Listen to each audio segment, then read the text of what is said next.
Hello dear friends, स्वागत है आपका अपने यूट्यूब चैनल एसडी एजुकेशन पर। सबसे पहले आप सभी प्रियजनों को दीपावली की हार्दिक शुभकामनाएं, ढेरों सारी शुभकामनाएं दीपावली की। और आज है 31 अक्टूबर और 31 अक्टूबर के लिए हम बात करने वाले हैं आज के most important current affairs question के बारे में। आज दीपावली है और आशा करता हूँ बहुत इंजॉय कर रहे होंगे। इंजॉय करने के साथ साथ करंट अफेयर्स का जो ये सेशन है इसका भी आप इंजॉय कर रहे होंगे। तो अगर वीडियो पर आप आए हुए हैं तो प्लीज़ वीडियो को लाइक करिए और अपने दोस्तों के साथ वीडियो को अधिक से अधिक शेयर करिए और हमारे चैनल को सब्सक्राइब करिए, क्योंकि आज 31 अक्टूबर है और हम बात करेंगे आज के most important current affairs question के बारे में। जैसा कि आप सभी जानते हैं, हम अपनी इस वीडियो में जो भी इंपॉर्टेंट करंट अफेयर्स के क्वेश्चन होते हैं उन सभी क्वेश्चन को यहाँ पर कवर किया जाता है। तो पिछली की तरह आज भी हम यहाँ पर इंपॉर्टेंट करंट अफेयर्स क्वेश्चन को जानने वाले हैं। उनसे रिलेटेड जो भी इंपॉर्टेंट फैक्ट बनते हैं उन फैक्ट को भी यहाँ पर हम समझने वाले हैं। बड़े तो आज का हमारा पहला प्रश्न है, हाल ही में विश्व बचत दिवस कब मनाया जाता है? यानी विश्व बचत दिवस जो है ये कब मनाया जाता है या कब मनाया गया? तो ए ऑप्शन है 21 अक्टूबर, बी ऑप्शन है 30 अक्टूबर, सी ऑप्शन है 31 अक्टूबर और डी ऑप्शन है 26 अक्टूबर। तो इस प्रश्न का सही जवाब है ऑप्शन नंबर बी, यानी 30 अक्टूबर को। अगर बात करें तो भारत में इसको 30 अक्टूबर को मनाया जाता है और वैसे ये अगर ऑल ओवर में देखा जाए विश्व में ये 31 अक्टूबर को मनाया जाता है। तो अगर भारत से संबंधित पूछा जा रहा है तो 30 अक्टूबर इस प्रश्न का सही जवाब हो जाएगा।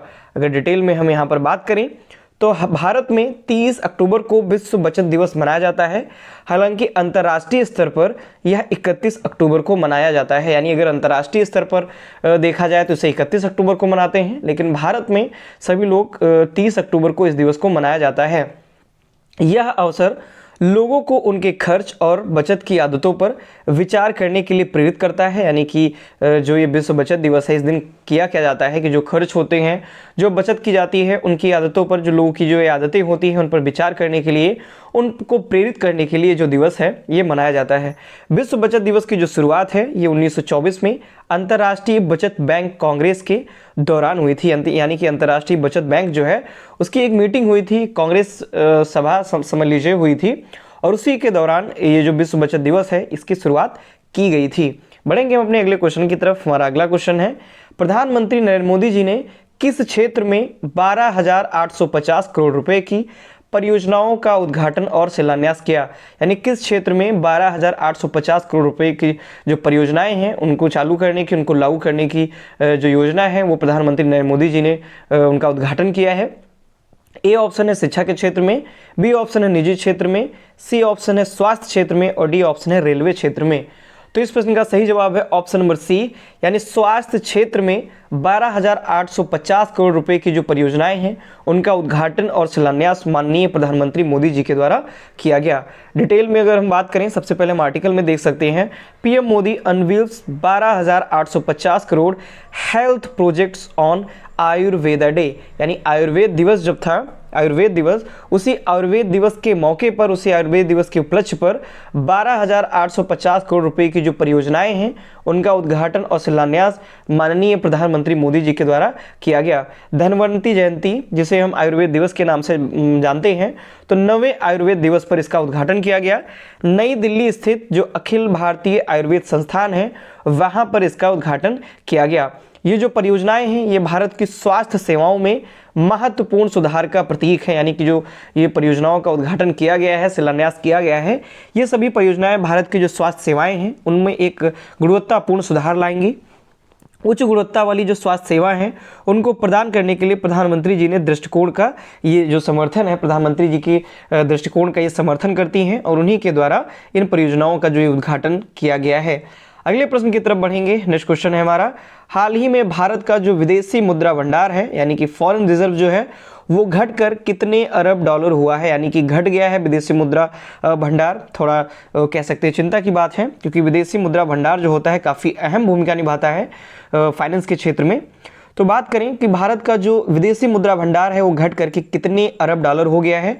तो ए ऑप्शन है 688.26, बी ऑप्शन है 772.26, सी ऑप्शन है 778.32 और डी ऑप्शन है 542.13 अरब डॉलर।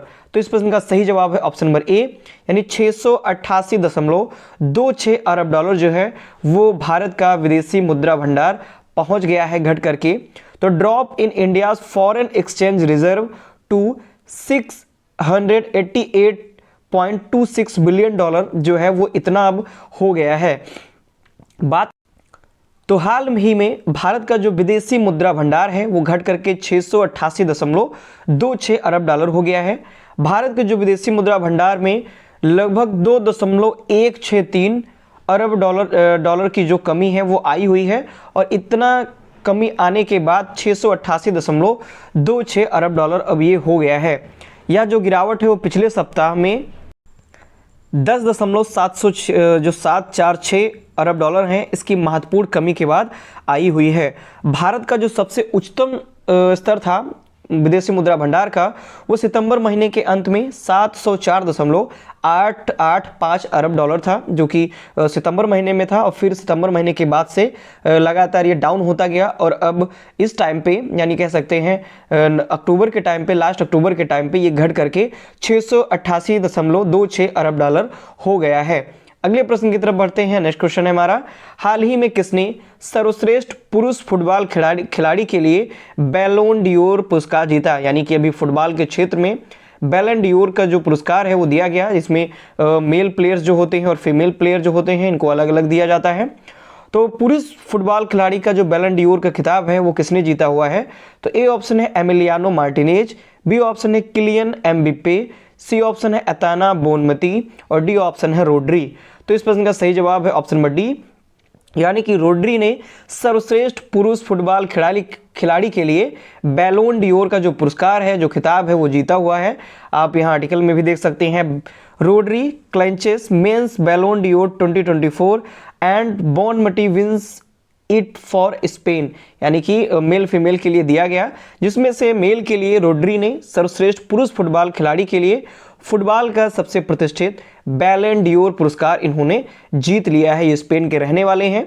28 अक्टूबर 2024 को पेरिस फ्रांस के थिएटर डू चैटलेट में आयोजित एक समारोह में 2024 बैलन डियोर पुरस्कार विजेताओं की जो घोषणा है वो की गई।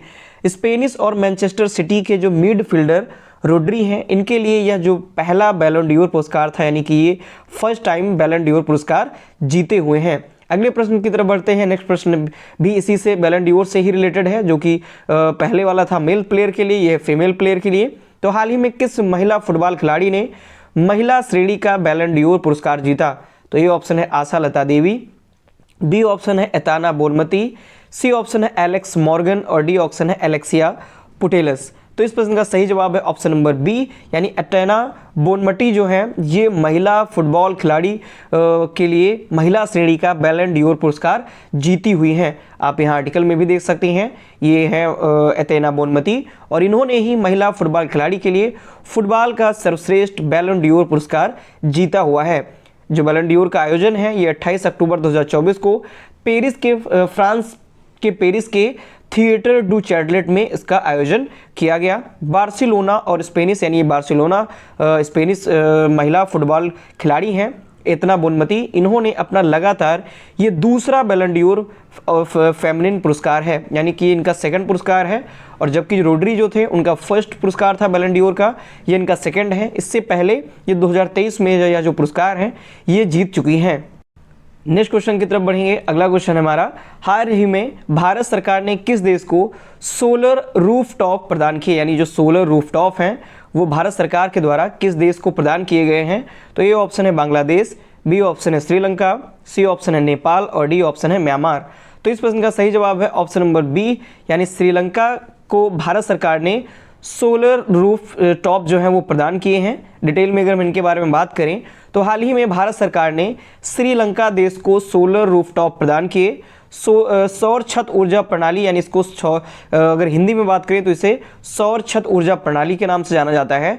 इसको इन्होंने एक समारोह के दौरान श्रीलंका को प्रदान किया है, और यह जो सांकेतिक समारोह है वो श्रीलंका के 4 धार्मिक स्थानों, जो कि होकंद्रा मंदिर, श्री आंजनेयार मंदिर, सेंट एंथोनी चर्च और मुतवाल जुम्मा मस्जिद पर यह सांकेतिक समारोह हुआ, और उसी के दौरान भारत सरकार के द्वारा सौर छत ऊर्जा प्रणाली जो है वो श्रीलंका को प्रदान किए गए।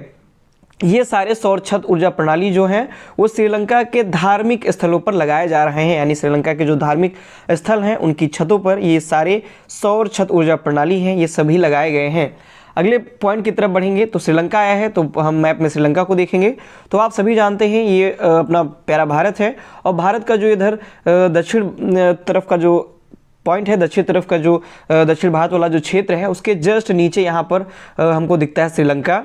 और आप यहाँ पे मैप में आप श्रीलंका को देख सकते हैं, ये यहाँ पर श्रीलंका है। ये कुछ इस प्रकार से ये मैप है इसका। इसकी जो कैपिटल होती है वो होती है श्री जयवर्धनापुरा कोट्टे। अब वर्तमान में यही इसकी कैपिटल है, श्री जयवर्धनापुरा कोट्टे। पीएम जो है यानी प्रधानमंत्री इस टाइम पे वो है हरिणी अमरसूर्या, और प्रेसिडेंट राष्ट्रपति हैं अनुरा कुमारा दिसानाइके। ये वर्तमान में यहाँ के प्रेसिडेंट हैं, यहाँ के राष्ट्रपति हैं। तो ये इंपॉर्टेंट फैक्ट है, इसके बारे में भी आप ध्यान रखिए। और अगले प्रश्न की तरफ हम बढ़ते हैं। हाल ही में किसे एयरपोर्ट अथॉरिटी ऑफ इंडिया का चेयरमैन नियुक्त किया गया? तो ए ऑप्शन है विपिन कुमार, बी ऑप्शन है एम सुरेश, सी ऑप्शन है संजीव कुमार, और डी ऑप्शन है श्रेया बंसल। तो इस प्रश्न का सही जवाब है ऑप्शन नंबर ए, यानी विपिन कुमार को एयरपोर्ट अथॉरिटी ऑफ इंडिया का नया चेयरमैन नियुक्त कर दिया गया है। डिटेल में अगर इनके बारे में बात करें, आप यहाँ देख सकते हैं विपिन कुमार जी हैं यहाँ पर।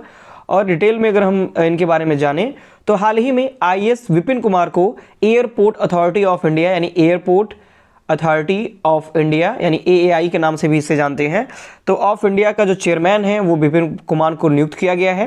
ये 1996 बिहार कैडर के भारतीय प्रशासनिक सेवा यानी आईएएस अधिकारी हैं। कब इनको नियुक्त किया गया? तो 28 अक्टूबर 2024 को इनको नियुक्त किया गया है। इन्होंने एम सुरेश का स्थान लिया हुआ है, यानी इनकी जगह पर पहले एम सुरेश थे और उनकी जगह पर अब विपिन कुमार आए हुए हैं। इससे पहले ये कई जिलों में जिला मजिस्ट्रेट के रूप में ये कार्य कर चुके हैं, जिला मजिस्ट्रेट के रूप में ये नियुक्ति इनकी भी हो चुकी है। अगले क्वेश्चन की तरफ बढ़ेंगे। नेक्स्ट क्वेश्चन है हमारा, हाल ही में किस राज्य सरकार ने राइटर्स विलेज नामक एक सांस्कृतिक पहल शुरू की हुई है?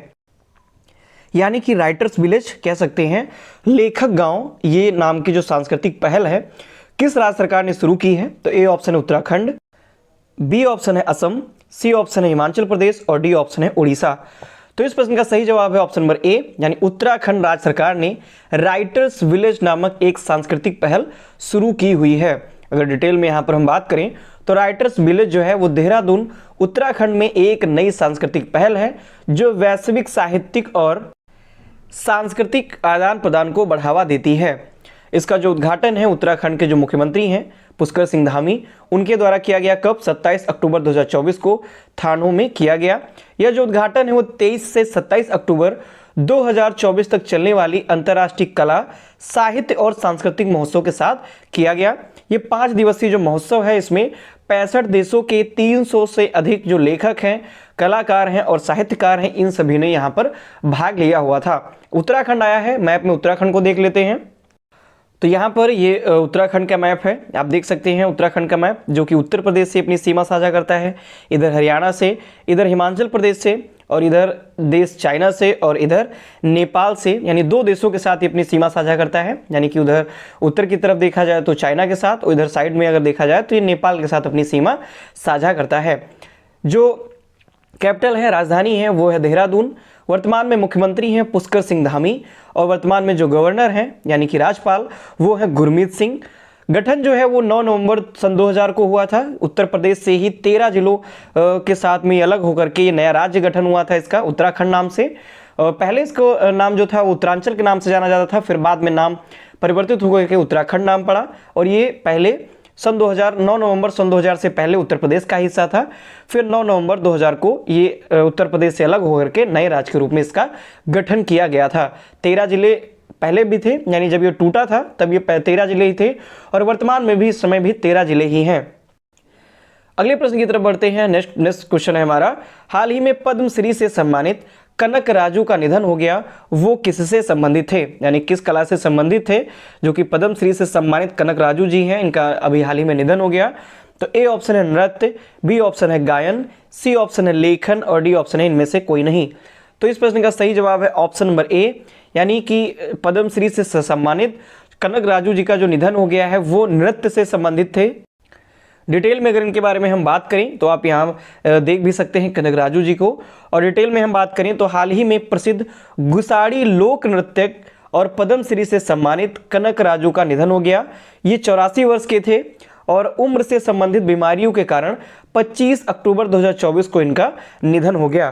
कनगराजू जी का जो जन्म है वो तेलंगाना के कोमाराम भीम आसिफाबाद जिले के जैनूर मंडल के मारलावई गांव में हुआ था, यानी कि यहाँ पर इनका जन्म हुआ था। और ये पद्मश्री से सम्मानित महान व्यक्तित्व थे जो कि गुसाडी लोक नर्तक थे। अब हम नेक्स्ट क्वेश्चन की तरफ बढ़ेंगे। अगला क्वेश्चन है हमारा, हाल ही में आए उष्ण कटिबंधीय चक्रवात का क्या नाम है जो भारत के पूर्वी तट से टकराया है? यानी कि अभी हाल ही में एक चक्रवात आया हुआ है, चक्रवाती तूफान आया है, उसका क्या नाम है जो भारत के भी पूर्वी तट से टकराया है? तो ये ऑप्शन है रेमल, बी ऑप्शन है असना, सी ऑप्शन है दाना और डी ऑप्शन है हुदहुद। तो इस प्रश्न का सही जवाब है ऑप्शन नंबर सी, यानी दाना नाम का एक जो चक्रवाती तूफान है वो उष्णकटिबंधीय चक्रवाती तूफान है, वो भी हाल ही में आया हुआ है जो कि पूर्वी तट से भी उसको टकराया है। चक्रवात का नाम क्या है? चक्रवात का नाम है दाना। डिटेल में अगर इसके बारे में हम बात करें तो उष्णकटिबंधीय चक्रवात दाना भारत के पूर्वी तट से टकराया है, जिसके कारण क्षेत्र में मूसलाधार बारिश हुई है। इसके अंतर्गत ओडिशा, पश्चिम बंगाल के जो तटीय जिले हैं उनमें बुनियादी ढांचे और फसलों को भी काफ़ी ज़्यादा नुकसान हुआ है। दाना जो है, जो कि चक्रवात का नाम है, ये चक्रवात का जो नाम दाना है ये कतर के द्वारा दिया गया, जो कि दाना एक अरबी शब्द है जिसका अर्थ होता है सबसे उत्तम आकार का मूल्यवान और सुंदर मोती, और इसका नाम जो है वो कतर के द्वारा दिया गया है। इस प्रकार से कई जो देश होते हैं जो बारी बारी से प्रत्येक साल जो तूफान आते हैं चक्रवाती तूफान, तो उन्हीं देशों के द्वारा ही जो ये चक्रवाती तूफान है उनके नाम रखे जाते हैं। जैसे पिछली बार जो असना आया था उसका नाम किसी और ने रखा था, दूसरे देश ने रखा था। हुदहुद आया उसका नाम किसी दूसरे देश ने रखा। तो इस प्रकार से एक सीरियल चलता रहता है, कई सारे एक लिस्ट होती है, उसमें जो पूर्वी तट के जो भी जितने भी देश हैं, अरब सागर के जो देश हैं, इधर बंगाल की खाड़ी के जो देश हैं, इनकी एक लिस्ट रहती है। अगर बंगाल की खाड़ी तरफ से जो तूफान उठता है तो उस लिस्ट के अनुसार जिस देश का नाम नंबर आता है उस देश के द्वारा वो जो तूफान है उस साल का, उस ईयर का, उसका नाम रखा जाता है। तो इस प्रकार से इस बार का जो नाम है दाना, जो कि अभी आया हुआ है चक्रवाती तूफान, इसको कतर के द्वारा इसका नाम रखा गया है, जो कि एक अरबी भाषा का शब्द है और इसका अर्थ होता है सबसे उत्तम आकार का मूल्यवान और सुंदर मोती। तो ये थे आज के हमारे मोस्ट इंपॉर्टेंट करंट अफेयर्स के क्वेश्चन। आशा करता हूं आपके क्वेश्चन पसंद आए होंगे। जो इंपॉर्टेंट फैक्ट बताए गए, जो इंपॉर्टेंट पॉइंट अलग से बताए जाते हैं, वो भी आपको पसंद आए होंगे। तो अगर आपको ये वीडियो पसंद आती है तो वीडियो को प्लीज़ लाइक करें, अपने दोस्तों के साथ वीडियो को अधिक से अधिक शेयर करें और हमारे चैनल को सब्सक्राइब करें। धन्यवाद।